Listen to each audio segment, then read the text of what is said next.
Investments. At this point in time, would Trustee Gatto, would you mind doing the Pledge of Allegiance for us? Please rise. Place your hand over your heart. I pledge allegiance to the flag of the United States of America and to the republic for which it stands, one nation, under God, indivisible, with liberty and justice for all. Please be seated. Then should we go ahead and do the roll? Yes, I could do that. Okay, thank you, Trustee Jones. This meeting is being conducted as a virtual and in-person meeting, so I will do roll call the trustees to confirm attendance. Ms. Ginsburg? Here. Trustee Me? Here. Trustee Green? Trustee Rue? Here. Trustee Martin? Here. Trustee Gatto? Here. Trustee Fay? Here. And Chair Jones? Here. Okay, staff participating in the meeting includes the following: CIO John Grable, CEO Santos Kryman, Deputy CIO Jude Perez, Chief Counsel Stephen Rice, Deputy CEO Louis Lugo, AEOs JJ Popovich and Laura Guglielmo, Chief Financial Officer Ted Granger.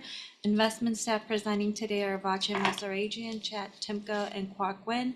Consultants on site are Makita Investment Group, Stepstone, Alborn, and Latham and Watkins. Trustees, please use your raise your hand option to be placed in the queue. At this time, we ask all meeting participants to mute their mic until you're ready to speak, and now we proceed with the agenda. Okay.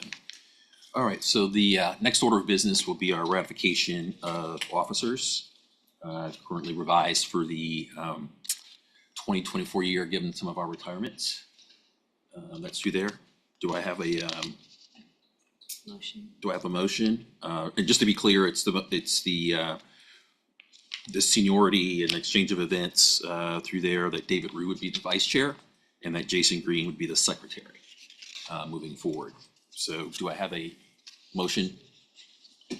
Have a second? Second. Okay, Ms. Ginsburg? Yes. Trustee Me? Yes. Mr. Green's not here. Mr. Rue? Yes. Ms. Martin?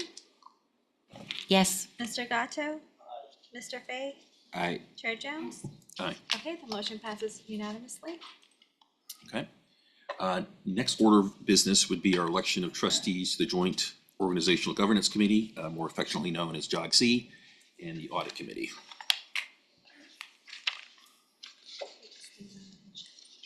Okay. We'll give it 1 second.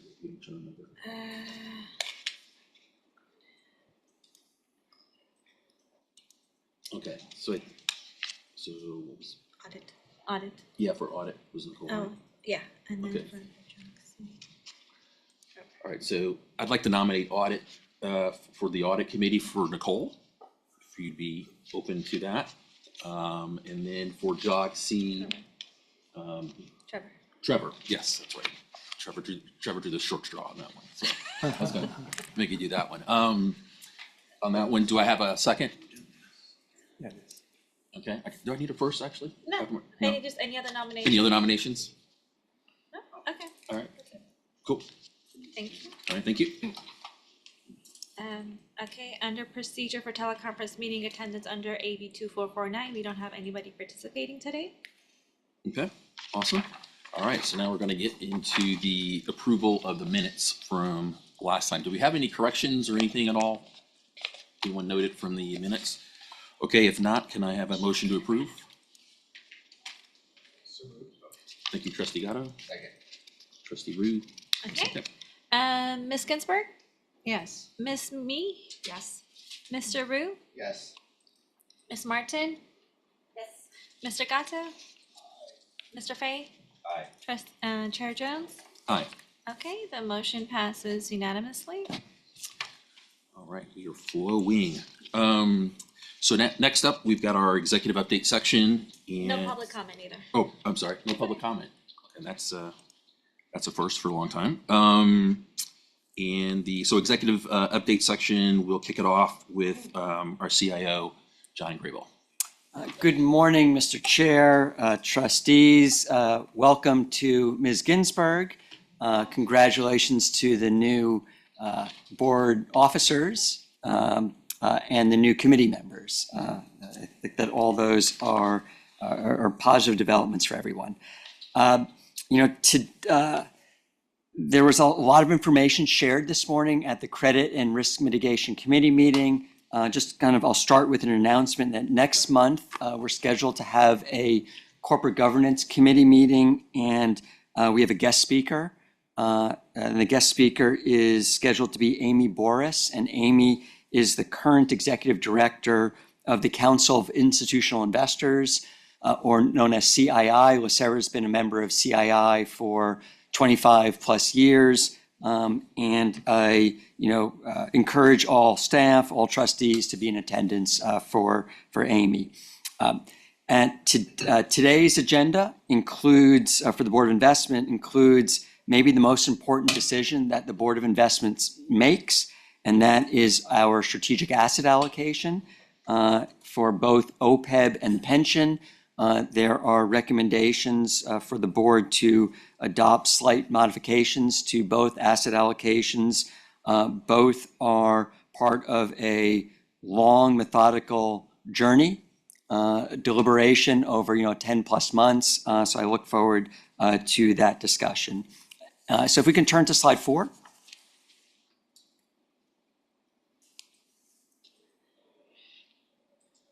Thank you. This slide shows the results for major capital markets through the end of 2024 Q1, which is LACERA's the end of our fiscal year Q3. As we can see on the chart on the upper left, the MSC ACWI IMI index, parenthetically it says global equity market. Those markets continued to rally during the month of March. You can see that it was up 3.2% for the month, 7.7% for the quarter, and fiscal year to date, so through 3 quarters, up 15.6%. And an observation is those are pretty heady, lofty numbers, but I am not a market prognosticator. I'm not going to try to say that again because I can't. But that type of number is not sustainable. It's, and maybe, there's some good and bad in that number other than forcing me to say a word I can't pronounce. If we were prescient, we would have had higher allocation to equities. However, month to date, markets are down and our lower allocation potentially is beneficial in months like this. However, and maybe this is the good, we still benefit from the run in public equities, not as much as some of our peers who have less diversified portfolios, but LACERA, and this is something we'll come back to in the strategic asset allocation discussion, is we have a high degree of diversification. That is consistent with our investment beliefs, and I believe it's the best long-term investment strategy for LACERA, given our mission, given the fact that we are a mature pension, and by mature pension, I mean we're a pension where we're cash flow negative, where benefit payments exceed contributions. So we need to be diversified. Losing money has consequences when you're cash flow negative. So I think that we are prudently positioned. So you can see on the chart on the upper right, Bloomberg US Aggregate Bond Index, and that's much of what Vache and Chad discussed during the committee meeting. The trading range for investment grade fixed income was much more muted during the month, quarter, and fiscal year to date. And that really is a more normalized reaction than what we've seen over the past 3 years, which were in the charts that Vache shared that talked about 11 Fed rate increases over that period. If we can look at the chart on the bottom of the page, there are rows that say market fixed income, and one of the columns or rows there says high yield, and we can see that high yield has a much higher correlation with equity markets. And the US corporate high yield bonds fiscal year to date are up 9.2%. So when we look at our asset allocation later this morning and we see, well, equities, we're recommending that we reduce modestly, but we're potentially increasing our credit allocation. credit is a hybrid in the sense that it has high current income, but has higher correlation to, and this goes to what Chad was discussing as he did a great job of defining beta, it has a higher market sensitivity to what public equity markets do. If we could turn to slide 9. We can see in the chart on the upper left that the pension was up 1.5% for the month ending February. So here we went from just discussing March, now we're discussing February because it takes a little while into each month to close our books. It's a complicated reconciliation process to close our books. But for the month of February, the pension was up 1.5%. The net asset value for the pension, as you can see on the chart on the bottom left, $77 billion. And maybe we can pause with the same pause that I mentioned last month. This board has a phenomenal track record through, couple 3 months. That is another high water mark for the pension. It's great to be, good timing maybe trumps everything. And it is likely that this board will have its third high water mark for the pension, seeing what the flash reports show for the month of March. So, I think that this is, as we'll see in a slide that I'll discuss in a moment or two, is we are dependent upon investment gains to pay benefits because we're a mature pension, and nothing does that better than hitting a high water mark. That's it's not going to happen every month, but when it does, it's something that we should acknowledge. Cash is in the bottom middle. Cash is slightly ahead of target, $1.3 billion, but it's within the range. We had some rebalancing happened post month end and some capital calls that we were expecting into March. So cash is at a normalized place for us.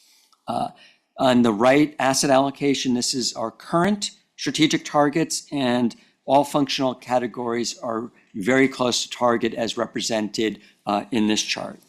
Turning to the next slide.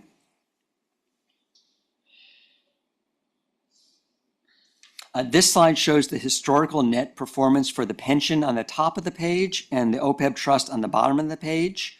It shows the historical net performance at the fund and at the functional asset category levels for the 1 month going back 10 years. Also, this, once again, is through the end of February.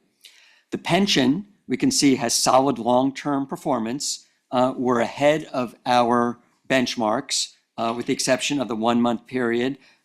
And I'll pause there in that short-term benchmarks for illiquid assets are noisy when equity markets are so strong. And that's evidenced if we look at the growth functional category. Growth for the 1 month period is 250 basis points or 2.5% below the benchmark. And there really is a timing misfit with private equity. Private equity is a third of the growth portfolio. So a timing misfit is material for the performance compared to the benchmark. But this is something that over longer time periods is less pronounced, and that the timing misfit is less relevant. Long-term, these are good benchmarks. In short-term periods where we have certain benchmarks that are not investable benchmarks, we tend to have more noise around our performance. I'll also note that all periods 1 year and greater are ahead of our actuarial target of 7%. That's outstanding. OPEB, and that's really what our mission is. We pay benefits based upon various actuarial assumptions. To the extent we're outperforming, that benefits everyone. OPEB at the bottom, and this is the first time I believe that I'm saying this in a while, is at a high watermark of $3.6 billion. So it's great to be at a high watermark for one plan, even better to be at it for 2 plans. The returns for the month and fiscal year to date are 1.7% and 7.3% respectively. Once again, pretty heady numbers. And that's a result of higher allocation to public equities in OPEB compared to the pension. And OPEB does have, like the pension, nice performance compared to the benchmarks. If we turn to slide 16.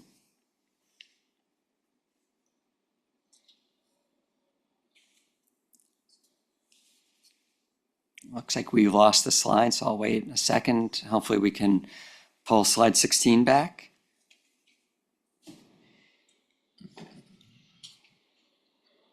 Actually, while we wait, John, can I ask you a question? For the private equity, since essentially there's so much noise for months 1, 3, and even perhaps year to date, should we be thinking about the true numbers as being 1 year back, 1 year and further back in terms of like what the actual performance is? Or should we be, how should we be looking at those more near-term numbers? Chair Jones and Mr. Fay, the benchmark for private equity is lagged. It's lagged by a quarter. In terms of how we should look at it is there are a variety of benchmarks. There are a variety of secondary benchmarks that we use, which can compare it to kind of a peer universe. Peer universes may be more relevant in shorter time periods. However, our implementation of private equity may differ than another plan where we may have a higher allocation to venture or international. So there's no perfect benchmark. Even peers are not perfect. Peer benchmarks aren't perfect. I think that we just have to recognize and maybe discuss and view shorter term benchmarks more as a facilitating or stoking a qualitative discussion as opposed to just looking at the numbers. Slide 16. This slide literally is the money slide for us. It shows the change in our fiduciary net position. It details changes for the pension in the fund balance from benefit payments, expenses, contributions, and once again, just a reminder that we are a mature pension and contributions will be less than benefit payments. And also, this chart shows the investment gains. The biggest month-to-month change in this chart is the portion of the bar that highlights net investment income or loss. You know, I went to my crayon box this morning, and I'll call that color periwinkle in terms of the bar that changes the most. But what the periwinkle portion shows is that the fund is clearly dependent upon investment gains. And it's not close. So fiscal year to date through February, we've had, and this is, we can see at the bottom table, fiscal year to date, we've had 5 cash positive months, 3 cash negative months. And given that even within, you know, a 8 through 8 months that we've had pluses and minuses, this shows the importance of diversification, that we can't just be all public equities.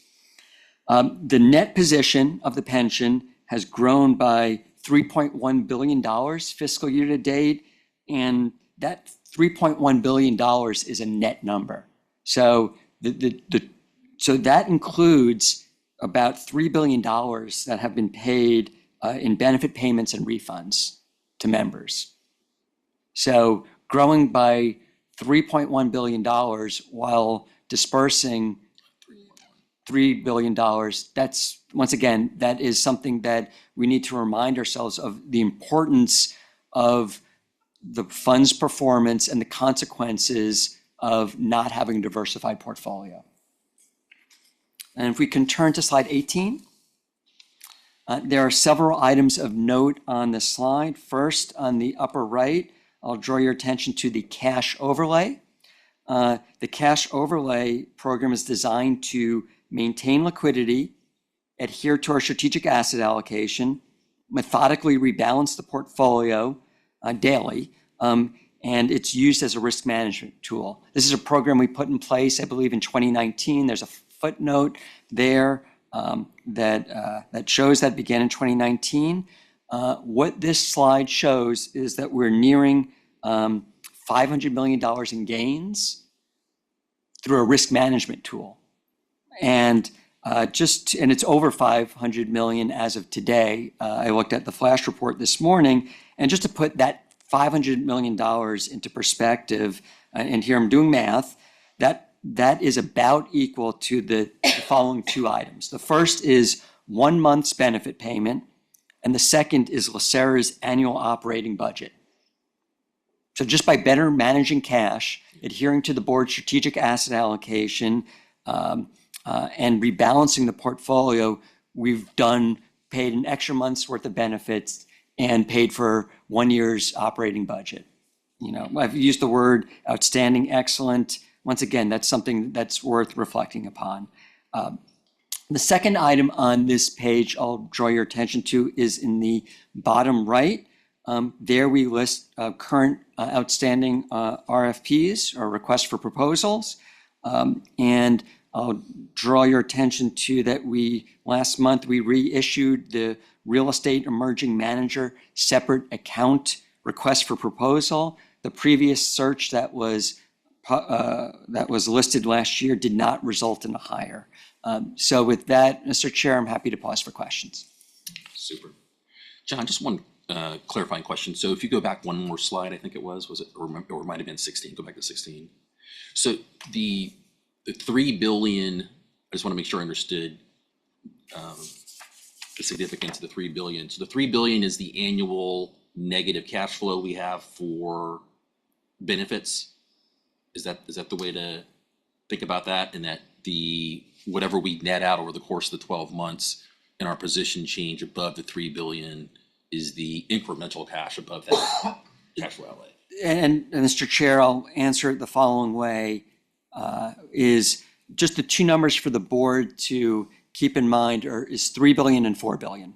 3 billion is the number of member and employer contributions. 4 billion is about annual member benefit payments. Okay. So through 8 months, it's about $3 billion in terms of benefit payments and refunds. And the 3.1 billion that I mentioned is net above that. So it's a net number. Yep. Okay. I just wanted to make sure I understood the significance. Can I add a comment? Yeah, absolutely. So the same number there, if we keep the same performance until the end of the year, would expect a higher delta there, maybe 5 billion or 6. And I'm loath to promise. Yeah. No good comes from me promising a number, but in terms of how the math would work, yes, it would someone could do the quick math in terms of, 8/12 and gross that up. Let's keep it up. Okay. Any other questions from my colleagues? Thank you, John. Appreciate it very much. All right, and then we'll now move on to JJ and the member spotlight. Thank you very much, Chair Jones, and please join me in taking a moment to recognize and celebrate the member that we've selected for this month's Member Spotlight. This is the program where we recognize members for all the hard work that they do on serving the constituents of LA County and for their contributions to the community, and then for us to reflect on why we do what we do here at LACERA. And so this month it is Maria Lucero. Maria Lucero has had 4 decades worth of experience treating members in the health community. She is a patient resources worker at Rancho Los Amigos Hospital right now, but her entire career has been taking care of those that are in need for health issues. She is, after four decades of service, going to retire soon this year. She's proud of her time with the county, as she should be. She plans to enjoy her retirement, do some camping, and my personal favorite, spoiling her German Shepherd, Gunther. So congratulations, Gunther, for getting some extra special attention as well. So thank you, Ms. Lucero, for all that you've done for the county, and we do appreciate you. Thank you, JJ. Appreciate that. Next section, Santos and our Chief Executive Officer's report. Thank you. Chair Jones, trustees, good morning. Very quick report. Just wanted to remind you all that the Board of Retirement offsite is scheduled for May 28th and May 29th. And for Trustee Fay, I want to let you know that you should mark April 24th on your calendar. That's when the staff will be presenting the budget, the proposed or the draft budget to the JOGC for discussion and for any adjustments that they may request us to make prior to it going to the full joint boards for approval. Last month, Mr. Lugo, myself, and Barry Liu went up to Sacramento to meet some of the LA delegates. It was a very productive meeting, I believe.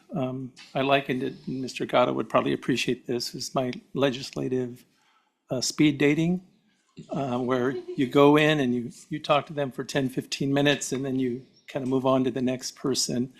We had a pretty productive discussion about the plans that we have to provide some of our underbanked members or non-banking members a prepaid debit card so that they can use that as opposed to checks. And so we also had some discussions about the 960-day or 120-day employees that go over the limit. And there's some legislation to try to claw back. Yes. I'm not a prognosticator, but I can't say crawl back. Good. Claw back some of the overpayments. And so we had a pretty good discussion with the authors of both of those bills. And so we're looking forward to it. I believe Mr. Popowich will be attending a committee meeting on the prepaid cards, debit cards. Hold on, we'll welcome Trustee Green with his walk-up music. You're there, so thank you. Sounded good from over here. I appreciate it. In terms of the recruitment updates, we continue to work with Mr. Grable and Mr. Perez on prioritizing his hires. We had a very productive discussion about what his needs are. We're going to have a more in-depth discussion next month about the process, the civil service issues or challenges that we have. I do want to let you know that we have added some staff in human resources that are specific, that are working on recruitment and retention issues. And so the executive team looked at the plan that we had prior. We've updated it. We're hopeful that we're going to hire somewhere in the neighborhood of 79 to 80 new employees by the end of the calendar year. And so that will significantly reduce our vacancy rates moving forward. And so I appreciate everything that the HR staff are doing. I appreciate everything that Jude and Louis, quite frankly, are doing to try to make sure that we're properly staffed. I know that Mr. Rice has been also interviewing individuals for positions in the investment side as well as the benefits side. And so he's hopeful to make some hires in the near future. And Mr. Grable has scheduled some interviews for positions that he's looking to fill as well. And so hopefully by next month, we'll have some announcements that we can make. So I did want to mention that in our CEO dashboard, we did add a chart. It was included in your report. It shows the trend line for the amount of individuals that are requesting to retire. And as you look at that trend line, you can see that there's a huge spike in March where the majority of the individuals that want to retire generally retire at that particular point in time. So this is a little misleading because it only shows the individuals that are retiring. What it doesn't show is all the calls and all the interactions that staff has moving forward. It's not just these individuals. We have a whole bunch of other folks that are also calling in and wanting to check up on where they stand and check their numbers. And sometimes they'll put their paperwork in, and other times they'll say, well, I'm not ready yet. So, Quick question for you, Santos, there. Have you seen over time, since the implementation of LACERA and some of the other things that we put into place, that the average number of interactions to arrive at the final kind of decision, has it gone down? Or is it just because it's automated a little bit, it's just shorter in time, but maybe the same amount of interactions? Or have you seen any trends at all in terms of? Mr. Popovich is probably better suited to answer that question, but it's a complicated question, and depending on, well, let him explain. It's a complicated question. It's a good complicated answer. question. You know, the number of interactions, not necessarily, I couldn't say there's a correlation yet. Yeah. You know, this past year and a half, we've made a lot of positive changes to make more self-service available. But we still see people calling in, asking questions. You know, we just recently implemented the ability to retire online, right? So you can now submit your electronic election online without having to print something out, sign it, and send it in to us in some way, shape, or form. So we expect that will improve things. One of the things the feedback that staff continually gives me is people still need help filling out forms. And that drives a lot of calls and visits. In fact, one of the reasons why people like to come in and actually see us is that they can get help filling out the forms, and particularly retiree healthcare forms. So, you know, we have some things that we're working on to help people be able to fill those things out on their own if they want to. And then, you know, we've made adjustments to the way that we counsel, which incorporates more of the reference to what's online, and actually we call it our redesigned omni-channel retirement counseling. So as we're going through things, we're also directing them, okay, this is where you can find the information online.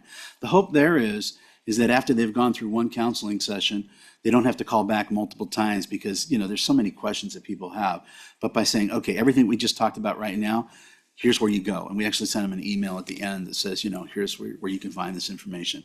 So we'll see over time how that plays out. Yep. And just for the benefit of the new trustees, and I think a lot of it was kind of at the onset of Santos's coming on as a CEO, some of the investments just made in general online to ideally improve the efficiency and the accuracy of the organization to be able to handle those. So I know you've made some, I'm not sure what version you're on, 2.0 or 3.0 as it relates to that, but just curious if we're seeing any trends at all from that perspective. So, but do you have a question, Deborah? Yes. Yeah, trustee. For JJ.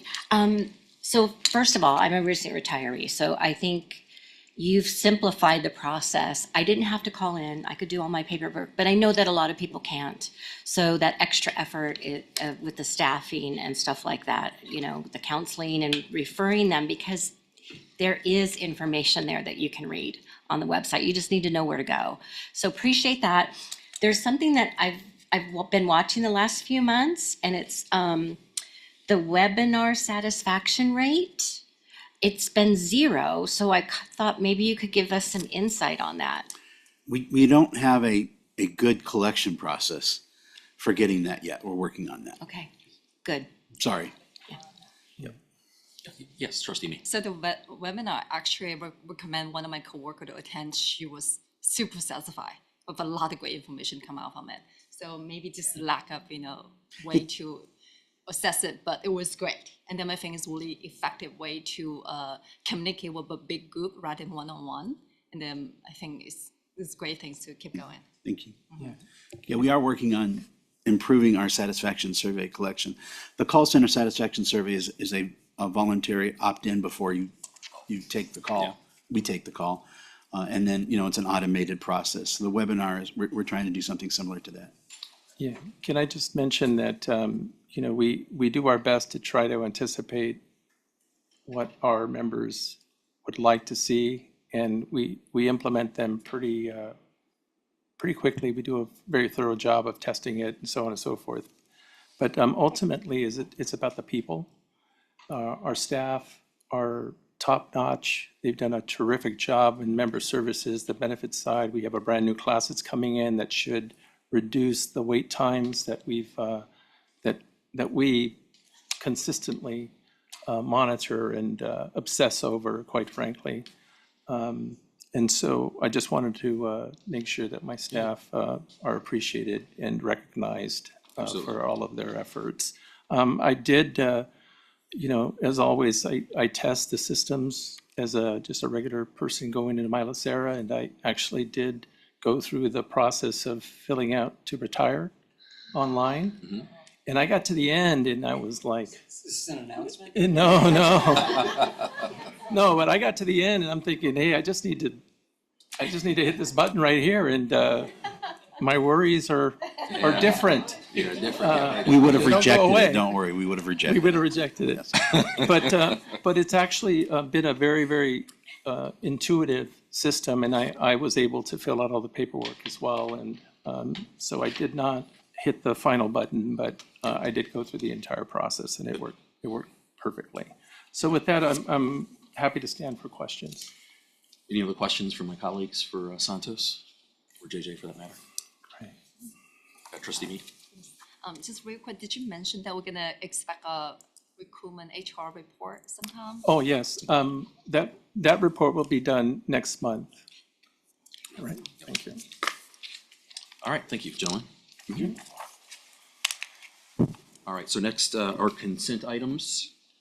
The Impact Investor Global Summit, England.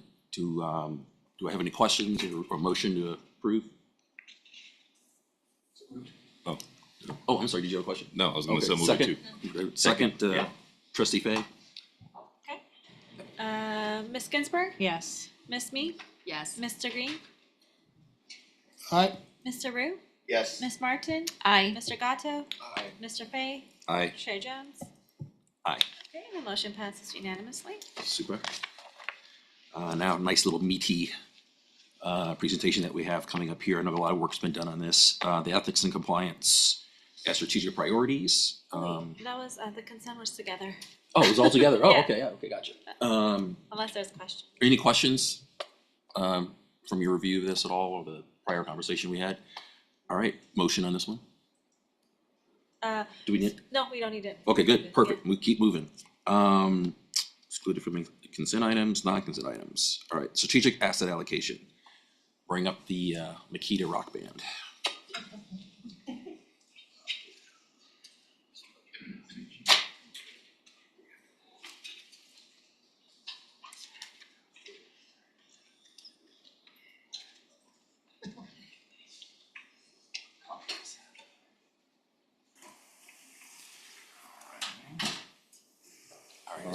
Good morning, Chair Jones and trustees.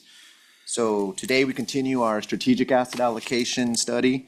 So in your packet today, you should have a presentation from Makita as well as a recommendation memo from staff. So at last month's meeting, the board examined various allocations options, with each presenting its distinct and return profiles. So after that discussion last month, staff and Makita took the feedback and narrowed the neighborhoods of portfolios to evaluate at today's meeting. So today, Makita will present 4 options labeled A through D. Each proposed asset allocation option is designed to balance risk and return in a way that aligns with our organization's financial goals and risk tolerance. So all of the proposed options reduce risk assets in growth and real assets and increase categories with moderate return potential and stronger downside protection, like credit and risk mitigation. Furthermore, the model outputs add to investment grade bonds at various levels of significance. So of these various options, as can be seen in the staff's memo, the investment division is making a recommendation to the board to approve portfolio B, which has a higher probability of meeting our 7% actuary return target and delivers a higher Sharpe ratio as modeled when compared to our current policy portfolio. Our consultant Makita will now go into the specifics of the proposed asset allocation options, and with that short context, I'll hand the presentation over to Tim Phillip. All right, thank you. Perfect, thank you. Chair and members of the board, I hope that this presentation goes smoother than my walk up here. I owe Jude a coffee now. So If we could maybe just go to page 4. I know we spent a lot of time over the past several months going over this, so some of the background I'm going to leave out, and I think Jude did a great job covering this. But I think here the one thing that I want to highlight is more or less in the middle of the page, that there's no one right answer. Everything that we're presenting here is based on a series of assumptions. There's uncertainty around all of those assumptions. The future environment, as we heard, is difficult to prognosticate on.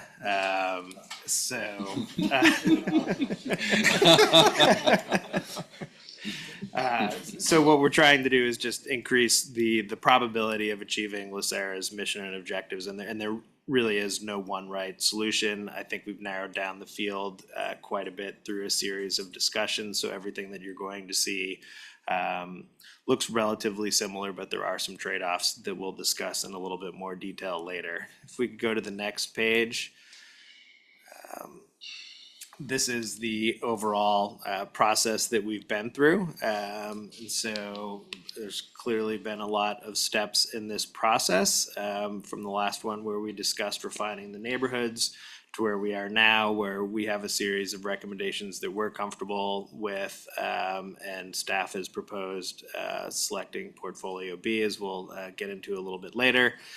This also won't be the final step of this process. There are a couple more things to take care of. First one is voting and approving a new asset allocation, and then we're going to review benchmarks. We already had a little bit of conversation on some of the challenges of various different benchmarks in the CIO report this morning, but also in January, we covered some of that as well. So that'll be up next, assuming we approve an asset allocation, and then all of that needs to get updated into the investment policy. So that's ready to go ideally by the time we enter a new fiscal year.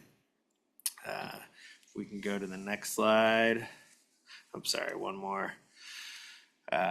Overall, what is asset allocation? I think we talked about it. It's just basically making sure that the portfolio is properly diversified to weather multiple different environments and the uncertainty that LACERA faces as a mature pension. If we can go to the slide 9 now. I want to highlight here one really important thing. The last asset allocation was conducted at a time of exceptionally low interest rates. Essentially, that was the zero rate environment that persisted coming out of the GFC. So I would say everything that we're discussing today is maybe moving closer to home base. And that last one had to be a little bit responsive to the low rate environment, because solving for LACERA's 7% expected return was much more challenging in that environment than what LACERA is facing today. So with that, if we go to slide 11. These are the overall policy options, and I would just direct everybody towards the bottom of the page. So you can see, for the most part, all of the policies have similar expected returns. The one exception being D, which is a slightly de-risked version. So you can also see a little bit of variability within the standard deviations. We have sought to construct more efficient portfolios, but as CIO John Grable pointed out, these are marginal improvements from where the current policy is. Which is also just, fine, very efficient, well-diversified portfolio. So these are just increments to that. And then one other thing I wanted to point out, liquidity for the most part remains the same across all of the options. So if we can go to the next slide. It basically shows you what the trade-offs are. The main trade-offs, as also was alluded to earlier, are really just increasing the fixed income allocation to account for the higher rate environment, or possibly even just the reversal out of the zero rate environment that we were in the last time we considered asset allocation. And where that gets allocated to, generally speaking, is some mix of inflation hedging assets or credit. And that's basically the main set of trade-offs. Again, D is the slight outlier where it's a little bit de-risked. We've presented that just in case the appetite for a little bit of de-risking is in the room. So With that, maybe I'll just pause and take any questions if anyone had at a high level before we walk through some of the more detailed modeling outputs. Any thoughts on B? Anyone feel strongly? Trevor, you may recognize one portfolio that's in here based on some of those recommendations as well. I see a question from Trustee Me. Trustee Me. Sorry, actually the question is for Mr. Graver on the memo. I think it's a high level question. It would be good to ask in the beginning so we can enjoy the presentation after. So if you go to the memo page 2, it talks about how strategic assets allocation being the primary determinant about return and risk and return. So remember the orientation that alone, the pyramid. So where at the bottom, the determinant is the strategy allocation, assets allocation, right? And then on the top is tiny, small percentages determined by the manager, selection. So that's our investment belief. And then my question is that belief, I know that belief, return us good, the outcome has been great for LACERA, right? In the past, how many years that we've been doing great for it. I wonder, is that the belief that share among our peer pension fund? Is that the belief that drive other pension fund successful as well?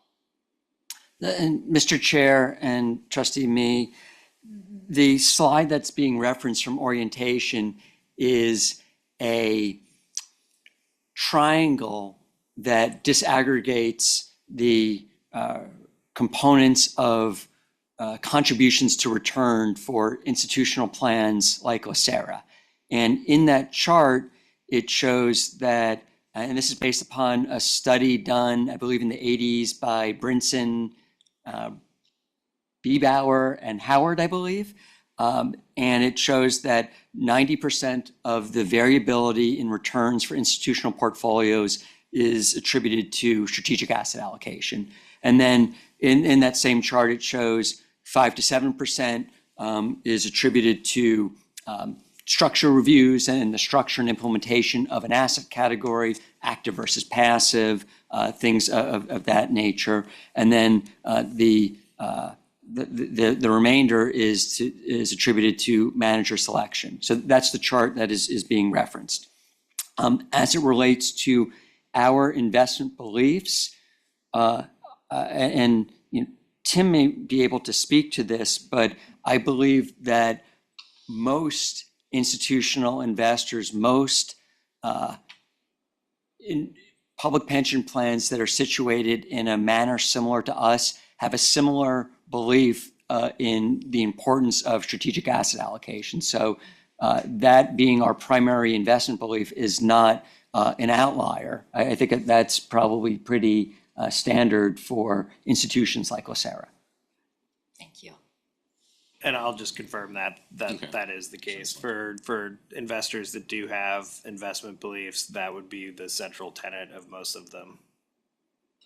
And I have a comment too, since someone will ask for option D. Just as a note, so on page 11, basically in the bottom right corner of that, everything looks good. Like actually I like option D, everything except for when you go to page 18 and then you see the probability of reaching 7%.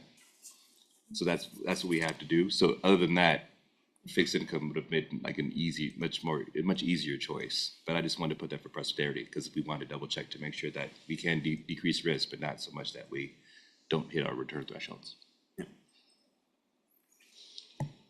Okay, go ahead, Tim. Perfect. So if we can go to here we go. Yeah, we'll talk about these. So since we're on that slide, let me just make sure. Are we on 13 there? That's a lot. Yeah, if we could go back to 13, I just wanted to highlight the China issue. At the board's request, we included some modeling on basically all of the same portfolio options, either including or excluding China.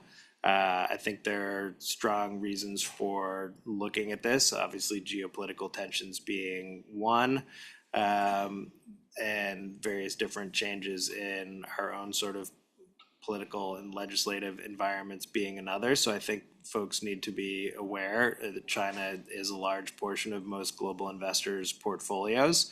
But it doesn't overwhelm the portfolio in any way, shape, or form. And when we looked at the allocations, assuming EM just excludes China, you don't really actually see much movement. So the differential growth rate, GDP growth rates of China versus the rest of the EM markets, not tremendously different. The underlying volatility that's associated with China, which has clearly been high over the course of the last year, when you look back, basically it all nets out to being a neutral assumption.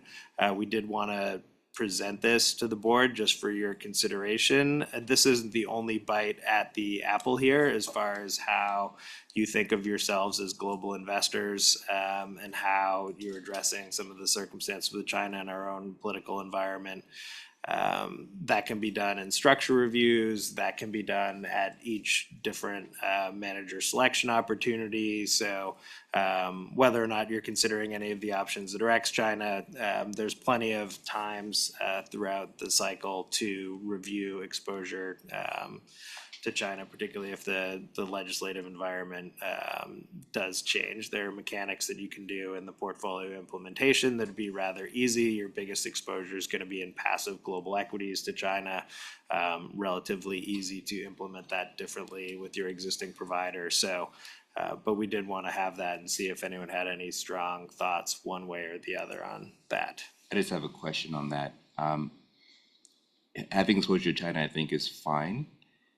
But if we have to wait for a strategic effect for us to get together to then do something, if something happens very quickly, how quickly can we extricate ourselves from China in our investments? And what's our plan for that? John, I know that's more for you.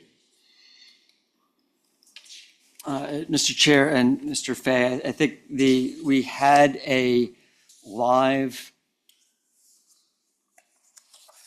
process similar to when Russia invaded Ukraine, and we worked with our custodian.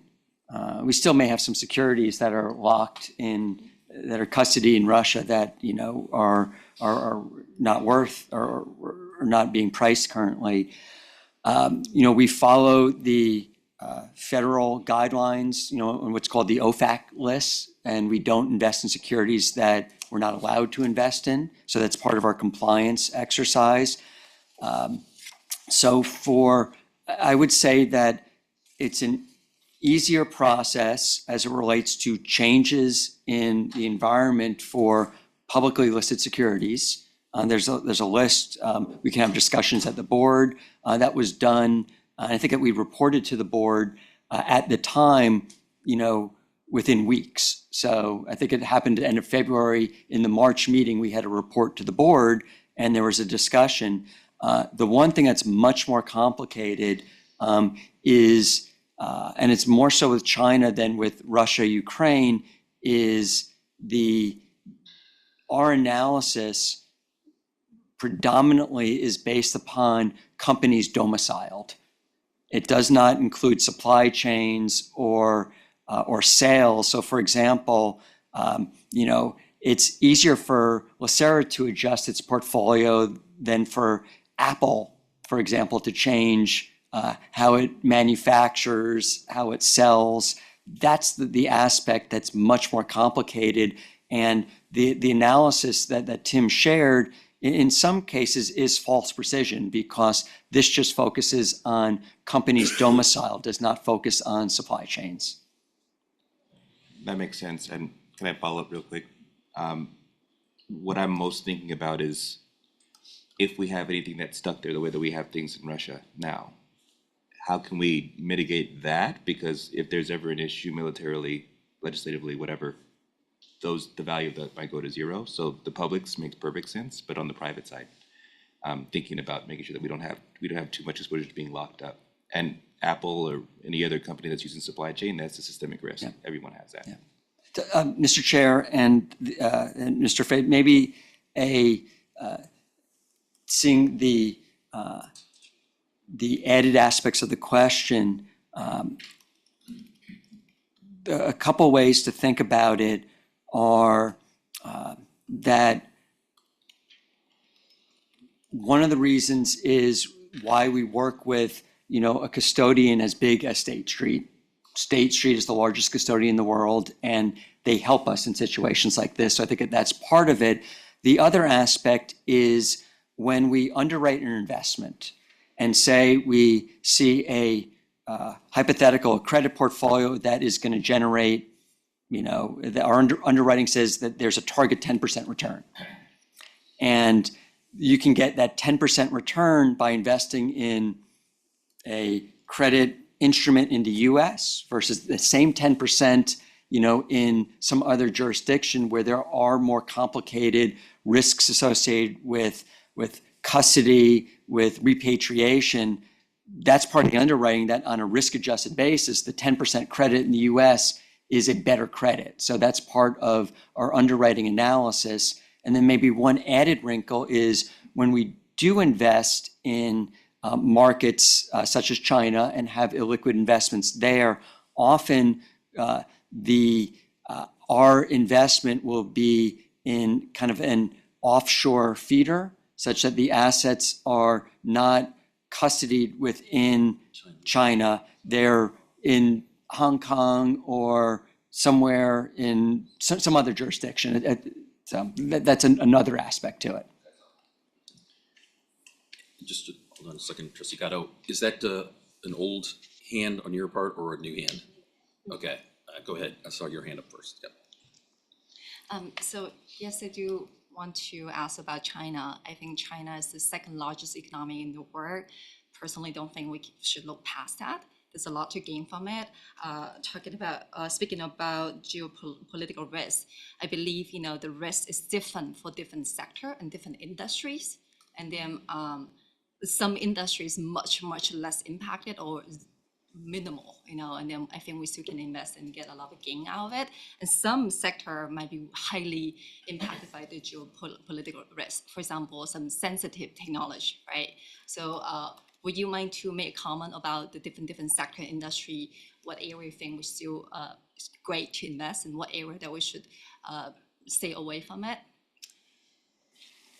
Let me do this, John, and you temper it a little bit. I don't want to get into a discussion about China investment. I think that what they were just trying to communicate to us per our conversation was China was an element of concern both in this board and prior boards, and so he wanted to model it. The purpose was not to have a active discussion about China market opportunities or things of that nature. So I just want to make sure we don't lose time or invest time in that. You can respond accordingly, but yeah. And Mr. Chair Jones and Trustee Mee, I'd say one thing that we think about when we look, once again, risks and opportunities vary by market. We want to be compensated for risks that we take. That's something that, as a prudent fiduciary, we always need to seek, risk compensation. When we look at markets such as China, where there are securities on the OFAC list, most of those securities relate to things that may have government ownership or may have a military or scientific type of exposure compared to things that may have more of a consumer focus. Trustee Gatto. So last comment on China, as it plays in with our asset allocation. I mean, it appears to me that Mr. Market is not concerned about China. That doesn't say much, right? Because in the lead up to World War I, Mr. Market was not too concerned either about those markets. But one could view NVIDIA and Taiwan Semiconductor as pure plays on peace, right? I mean, if there's going to be trouble in Asia, then Taiwan Semiconductor and NVIDIA are in theory worth nothing, right? I mean, they are pure plays almost on peace. And Mr. Market has been very adamant in his or her votes on those two positions. So, I mean, it strikes me like, given the way things appear to be heading, as you noted, it's not just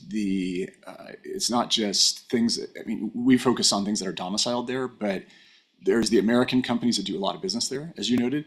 And then there's also the companies that are located in jurisdictions that are not technically mainland China. And those would be dramatically affected as well, as would probably stocks based in Korea, Japan. I mean, so I just note it's a very hard and complicated analysis. I don't expect it to be necessarily part of this discussion, as the chair was saying. I just think it's almost impossible to do that. But with stranded assets, things like Gazprom, right, with Russia and things like that, I mean, those will probably be frozen for 20 years, right? They'll be on the OFAC list for 20 years, and we might see something then later. It is something that should be in the back of our head, and maybe it's a discussion for another day. So, thanks. All right, thank you, proceed. Great, thank you for all of that. On page 17, please. Mr. Chair, if I may. Oh, yeah. I don't know if it's timely, but just going back, if you could bear with me, go back a couple slides to you can go to slide 11, if you don't mind. And again, we were with the last asset allocation, and correct me if I'm wrong, and this is weren't we looking at creating more liquidity for agility within the fund? Historically, that was what happened last time, correct? Last time there was some gradual incremental movement towards less liquidity. The allocation to private credit went up relative to the liquid credit. I think there was a marginal increase in the private equity, and then the real assets implementation through private investment structures versus public assets were. So there's incremental illiquidity risk that the board has assumed probably at the last 2 or 3, and that's a similar trend that you're seeing across many allocators. In particular, the last asset allocation, when expected returns were so low because fixed income yields were low and equity valuations were quite high, really strongly drove a lot of investors into more private market assets to solve for that difference with their expected return target. This is for Mr. Grable and yourself. Just comparing A and B, my understanding, it appears that, the big difference with B is that, there's not much as far as, A could still produce the same rate of return expectations, right? Where there's a slight increase in our liquidity, but the security of B is what's ultimately led staff and you guys in the analysis to come to that conclusion. Is that the security of it, the stability? Sure, I'll go. Because I'm just, my understanding from when we had spoke before, having liquidity gives us agility to move on things in a way. And I know it doesn't seem like that much, but 3% of it, Yeah, I think that was more of a secondary consideration, I would say, is that liquidity, when we do stress tests, and none of these really triggered anything noticeable in our liquidity stress tests. So the concern there would be, if we were dramatically increasing it in one. But for the most part, it's staying the same or slightly lower across most of them. Policy A. Tim, John, excuse me, isn't part of the result that he's talking about in terms of from the A to B is more reflection of the fact that we're allocating more towards investment grade bonds, which allows us to have lower volatility and more liquidity, but it wasn't the purpose. It's just that those bonds in today's environment is worth more and contributing to our return than it has been previously. I don't know that we had an intent of liquidity for, as I think that you're trying to frame it. If Mr. Grable could expand, Okay. Thank you, Yeah. Mr. Chair. And I have, if I could just do You've taken over for really Gina big- translating for me. No worries.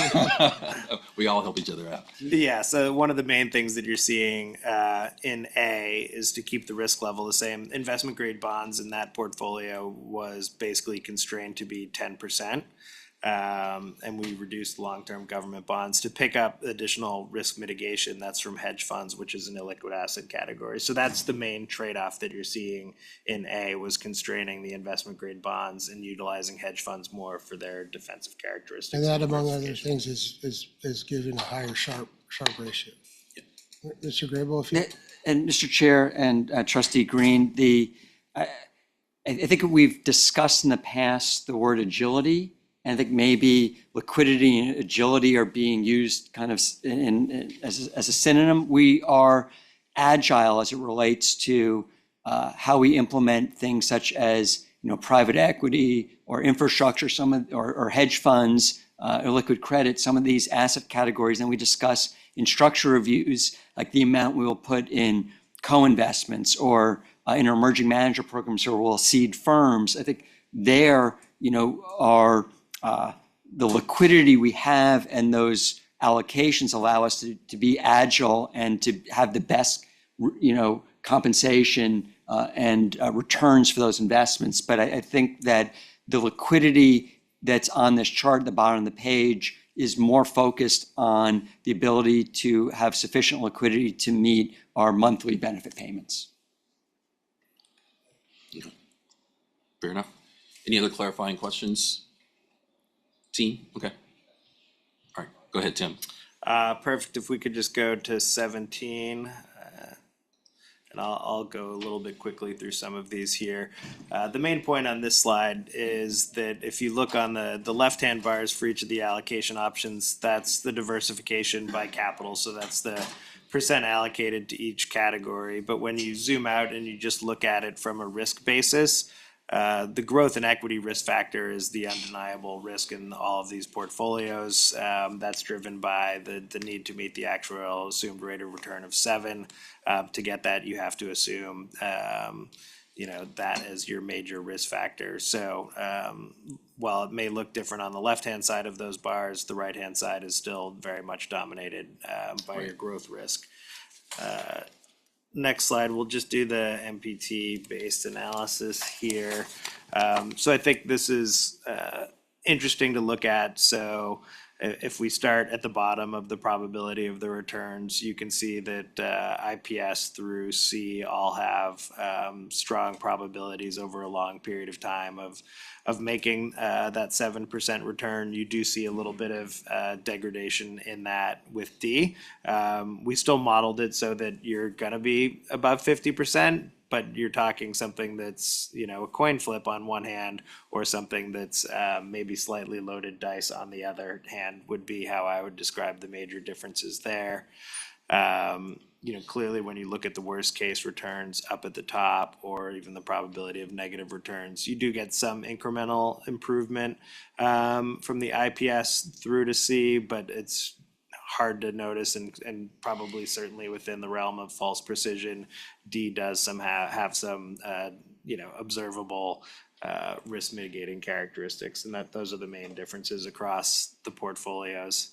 And maybe that's a good place to pause and see if John wants to add anything else on B, or see if anyone else has any thoughts, because this one shows some of the strong trade-offs that you have to consider. All right, I'm gonna move forward ahead to 20 maybe. Just looking at the negative historical scenarios, I did want to point out a couple of things that are interesting. I know Trustee Me had asked questions about maybe which scenarios we see as being more likely, but I think it's interesting to look at things that have been more recent. For the most part, all of the portfolios perform relatively similarly, but you'll notice in the rate hike scenarios, which is the post-COVID rate hikes, the more fixed income assets you have going across. So you do see C and D performing a little bit more negatively. You can also observe that if you go back in time, the Volcker recession was a rising rate scenario. So there's some interest rate sensitivity that you're taking on potentially. B kind of sits right in the middle across all of those, I would say. Next page, we can look at some of the positive scenarios. So here you'll see again, relatively similar returns in the COVID recovery. D does stick out again.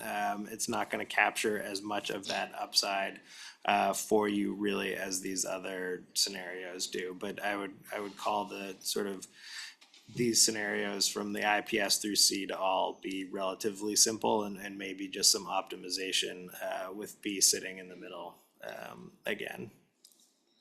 Moving on to the next set, these are our theoretical ones, and here you can see a little bit more clearly. If we look at some of these scenarios, we could maybe talk about which ones are more likely or not. You can see there's a pretty dramatic difference in the 10-year treasury bonds increasing 300 basis points. So where we stand today is 450. So you're talking about 7.5% on a 10-year treasury, levels we haven't seen since the 80s. We can talk about how probable that may or may not be, but clearly D. Where it may feel more defensive in many of the scenarios, it does have that higher degree of interest rate sensitivity. So just wanted to flag that in particular. And then as expected, if you're looking at equities declining scenarios, there is some risk mitigation benefit, but so I think you're sort of looking at the interest rate sensitivity versus the upmarket capture efficiency of the portfolios there. And then we'll look at the positive side of it on the next slide, please. So here you see more or less the exact opposite scenario, where if interest rates were to drop, you do get some additional, but not strong benefit from D across some of them. And equities rising is clearly where you see the biggest difference. If markets were to rally another 30% from here, I would say the IPS through C capture that much more effectively than you would get from D. So those are the main differences on the scenarios. Just to keep things moving along, we also have climate analysis in there for your review. We did a deep dive on the climate methodology at the November meeting. I'm happy to review that with folks. We've worked pretty closely with LACERA staff on developing the first iteration of this, and then we've included NGFS modeling as well. The conclusions are climate just introduces another set of uncertainties, really. Really difficult to tackle at this 30,000-foot view. Right. But I want to highlight that it's a strong part of everything that LACERA considers in structure reviews and in implementation decisions. So looking at it from that bottom-up lens, I think provides a lot more precision than what we're able to do at this point with the data sets and the modeling tools that are currently available. But it is worth looking at it in many of the scenarios. You do see heightened volatility, and you do see some risk of the expected returns being somewhat lower. But it's difficult, particularly when we have this final set of recommendations, which are already narrowed down to a pretty tight neighborhood. You don't see a lot of climate benefit from A to D, let's say, under any of the scenarios. But that's mostly just because we narrowed this down so much over the course of the last 7 or 8 months. So question for you then, is there, and this is for you, John, were there any hotly contested amongst the investment team points between A, B, or C at all? I mean, they're all, like I said, they're all relatively close, but was there, just for the benefit of kind of educating us about the substance of the discussions inside the recommendations, but was there anything else, someone leaning more on the A side for a reason, or group voices, or group towards the C, anything that might be revelatory? Mr. Chair, and maybe a short answer is no. The longer answer, which I take as a positive, is that each functional asset category team wants more. And I think I think that's a good thing, that people want more capital to invest because they like what they do and they think they do it well. So I think that's a positive that I take away from the exercise. Excellent. I'm glad you said that. Thanks. All right. Tim, anything else on your side? Perfect. We'll just go to 37, where we sort of outline summary and next steps. Ideally, we'll ask the board here to consider the options and take one of these recommendations and approve it. And then from there, as discussed, we'll go in and talk about the new set of benchmarks and then ideally incorporate this into an investment policy statement. So I'll conclude my presentation, see if anyone has any further thoughts, and see if the board has an appetite for taking some action. Yep. Trustee Gatto? Thank you.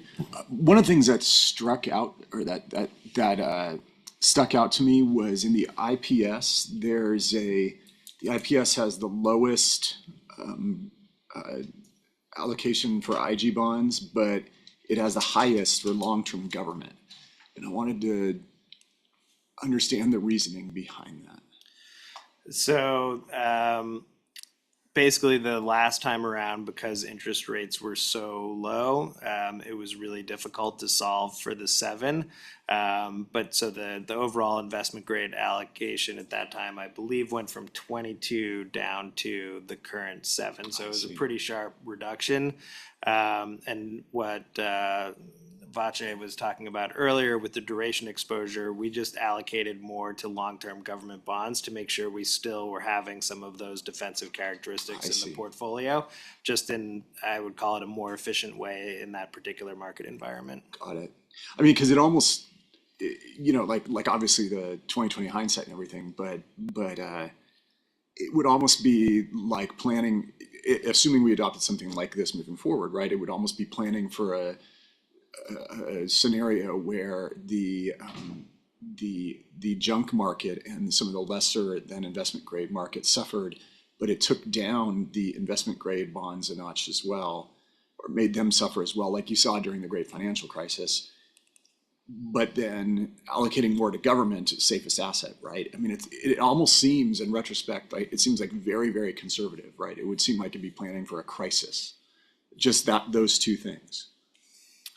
Yeah, I don't disagree with that. I mean, it was just a very different time. So it was more focused on the tail risk scenarios that we were looking at and how to make sure that we were trying to limit the overall drawdown that the portfolio would experience in those negative scenarios. And that was just the most efficient way to do it at the time. But I would agree with you. I mean, anytime you're increasing that allocation to government bonds, it would seem to imply that you're anticipating some negative scenarios. And in some of these others, you'll also see at the time when we did this last, LACERA was moving towards new hedge fund implementation. I think that's been proved out really well. We heard in the presentation today how that's performed, particularly in the negative market scenarios. There are lots of months that LACERA's hedge fund portfolio provided positive benefits, much in the same way that you would expect long-term government bonds to do. So that's the other sort of trade-off or the other mechanic that you have on how to play defense. So it's not that we're taking all the defense away by moving away from that. It's just we're shifting it to other places in the portfolio. And fascinating, I want to build on one thing you said, which is that you said, that the 5% allocation to long-term government in the IPS could be interpreted as, concern about the future. It's fascinating that in scenarios A, B, and C, it doesn't seem like there's a concern about the future. And I realize that some of that is tempered by interest rate assumptions, right? And that definitely plays into things when you're allocating for long-term government. But it's just fascinating to me that given that there seems to be a lot of anxiety, and I'm mindful of Mr. Grable's comments at the beginning about the sustainability of the current mania, or whatever you want to call it, it's fascinating that our allocation for long-term government in all three scenarios, A, B, and C, is significantly lower than the IPS. Yeah, and I would say when you look at the modeling under the various different scenarios, I think that's where you can see it doesn't change the dynamics very much from the overall risk posture there. And I think, we've heard from some trustees concerns about the rising deficit spending. We are perceived as the safe haven in times of trouble, but there are certainly not emerging concerns, but I would say growing concerns about what the implications are for deficit spending and the U.S. debt going up as much as it has, in particular in the post-COVID era. So lots of different sets of risks to analyze with each of these different asset categories. And We just really believe that they serve their role, certainly, in times when we saw interest rates going down, but now that we're in a higher interest rate environment, hedge funds have a much better chance of making a positive return, but also providing those defensive characteristics, in particular, a lot of confidence with how the team at LACERA has implemented that. So that's kind of how we're viewing it. You have to look at it from so many different angles. Yeah. But when you look at those scenarios, going from IPS and reducing that long-term government bond exposure, we have found other defensive mechanisms that provide safety in the historic scenarios and also in the prospective scenarios. Super. All right. Any other questions? The team? All right. Thank you, Tim. Do you guys just want to roll straight into OPEB from? Probably. I think in a perfect world, maybe take affirmative Yeah, action affirmative on action on something. the Oh, pension, that's right. yeah. That's right. So we need a motion to accept this.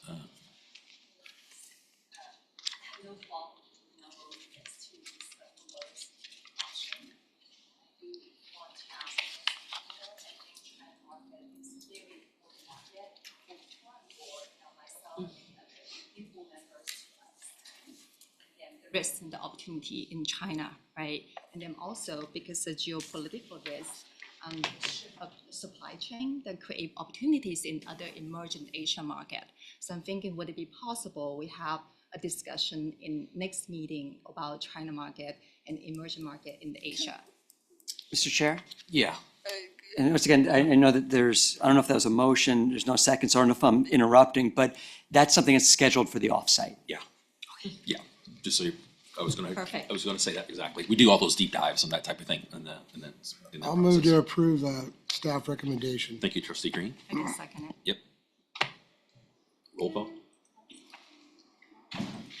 Okay, Wait, Ms. just to be clear, what is the staff recommendation? I don't see it here. It's what you just saw. B. Portfolio B. It was B, okay. Yeah.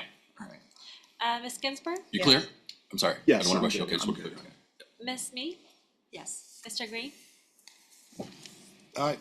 Mr. Ru, Yes. Ms. Martin, Yes. Mr. Gata, No. Mr. Fay, Aye. Mr. Chair Jones? Aye. Okay, the motion passes with 1 no. Okay, Chair, move on to OPEB. Chair Jones? Yes, thank you. All right. So similar to the strategic asset allocation item for the pension, we'll go through the exact same process for the OPEB trust. So just like the item before, you should have a recommendation memo from staff as well as a presentation from Makita. In the pension where we walked through neighborhoods, all the options in OPEB are in the same multifamily building. We're not even, they're that close together. So we're an apartment building for all these options. So out of the various options that Makita will speak to, the investment division is making a recommendation that the board approve portfolio D, which has the same probability of meeting the 6% actual return target for OPEB and delivers a slightly higher Sharpe ratio as modeled when compared to the current policy portfolio. So that's the only context I have for this item, and I'll hand it over to Tim to go through the same exercise. Okay, all right, Tim. Perfect. So in the interest of time, maybe we can jump right to the meat on page 7. Thank you. Hold on. If we could jump to page 7. The other thing that I think is really important with the OPEB is this is a different animal altogether. It's multiple different groups participating in the trust. The cash flows are not as certain. The funded status is much different. To the extent that the pension is mature, the OPEB is decidedly not mature yet, as those liabilities will grow and the assets will grow to meet them. To the extent that the OPEB plan hasn't had private markets until the last strategic asset allocation, you can't just turn on the light switch to grow those in a very prudent manner. So there are a lot more, I would call it, structural constraints that we had to consider when we were putting this together. So those are the main reasons why it looks different. You'll notice things like hedge funds aren't on here yet. As these assets grow and as we do future asset allocation studies for it, and we're better able to flesh out some of the implementation options. You'll probably see some of that change and these two things start looking more like each other over time, but there are some very real world considerations that make them look different at this point. So I just wanted to highlight that. As Jude pointed out, if you look here on the expected 10-year return line down the bottom, they're all modeled to be exactly the same as your current posture, with just marginal improvements to standard deviation. I would say that for the most part, these are all calculated based on a series of assumptions that are largely based looking backwards, so driving a little bit through the rearview mirror and within a range of false precision. So you do see some improvement in the overall efficiency of the portfolio, as you can see in the Sharpe ratio. So D is the most efficient, and that is the one that staff has considered. You'll also notice that the percentage of liquid down at the bottom is just generally hovering around 20%. That's more that practical consideration about how fast you can grow those categories, as opposed to anything that's focused on the liquidity of the portfolio and the ability to pay any benefits that are coming out, as you know, it's cash contributions coming in is the main driver there. So overall, they look pretty much similar. I like Jude's analogy on the same building. So, you know, apartment A, B, C, and D, and I would say D maybe has a slightly better view. Has a patio. Has a patio. And we can go through in detail some of the other scenarios, but in interest of time, I want to pause here because, as you can imagine, with these being as similar as they are, you really need to get your microscope out to start seeing anything in the more detailed granular modeling. So maybe Just pause here. Any questions at all from, so if not, we can move to a motion to approve the staff recommendation for D. Second. Trustee Fay. You Yeah. answer so quick, okay? Mike and Fay. Okay. Ms. Ginsburg? Yes. Ms. Mead? Aye. Mr. Green? Aye. Mr. Rue? Aye. Ms. Martin? Aye. Mr. Gatto? Mr. Fay? And Chair Jones? Aye. Okay, the motion passes unanimously. Okay. And then, thank you very much, Esme, and everybody. Okay, bring up the risk reduction mitigation functional category investment guidelines review. What's that? I think that's a short one. Yeah.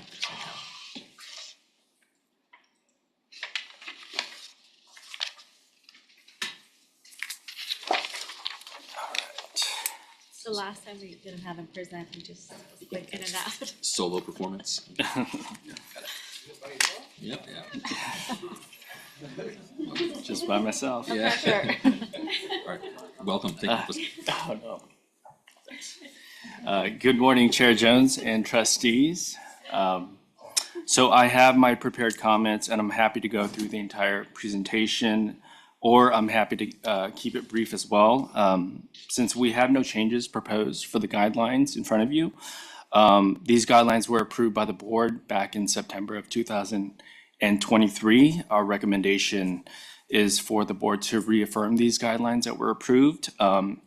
And further, LACERA's consultants, Makita and Alborn, included their concurrence memos as part of this packet. So my question here is really for the benefit of the new employees, or the new trustees. If you want to hear the changes, more than welcome, have Quack do that. If not, then I'd suggest that we move on and then move on to the lunch brunch, whatever you call it. Did any of the new trustees wanted to hear anything further on that? All right, if not, okay, go ahead. Absolutely, yeah. Okay, so then we just need a motion to affirm the existing 223 guidelines.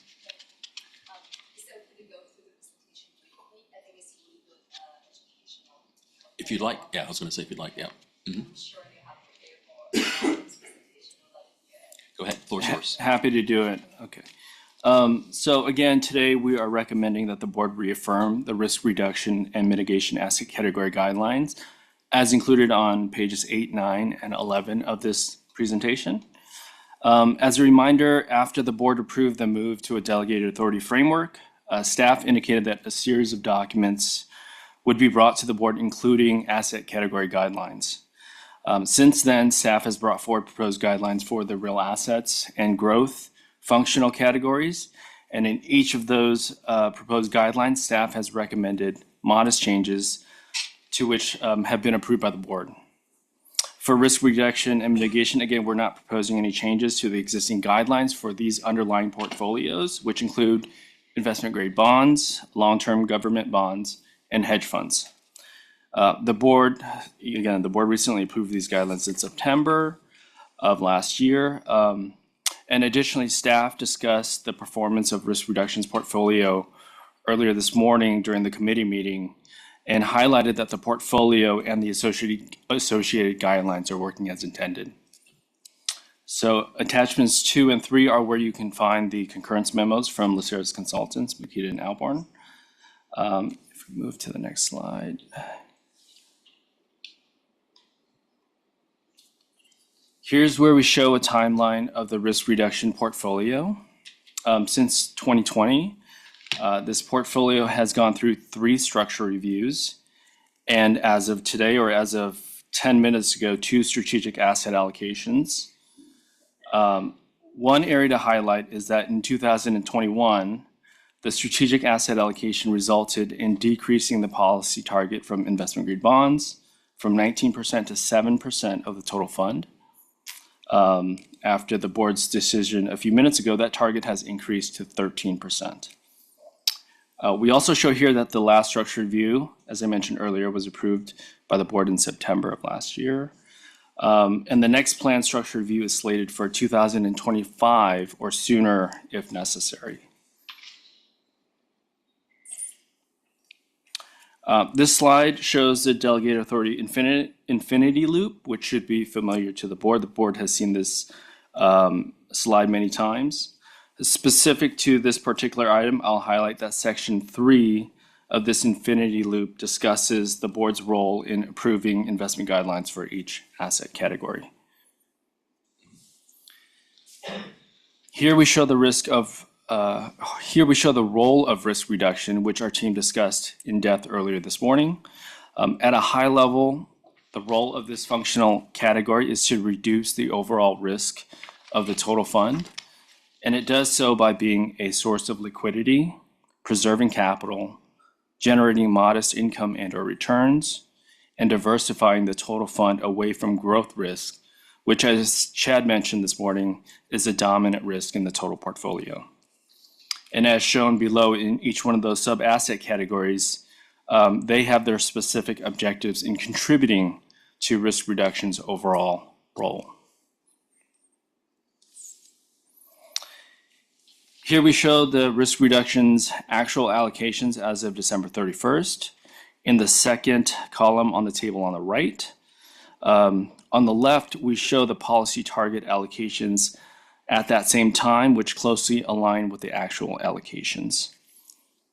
As a result of the board's decision today, however, the policy target to risk reduction went from 19% to 24% of the total fund. So these policy targets of those underlying portfolios have changed as well.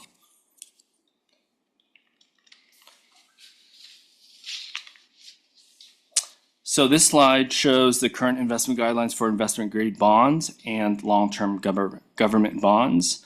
Again, no changes have been proposed. In prior guideline discussions, staff has discussed some of the changes, but since there are no changes being proposed, these are the existing guidelines that we're recommending that the board reaffirm.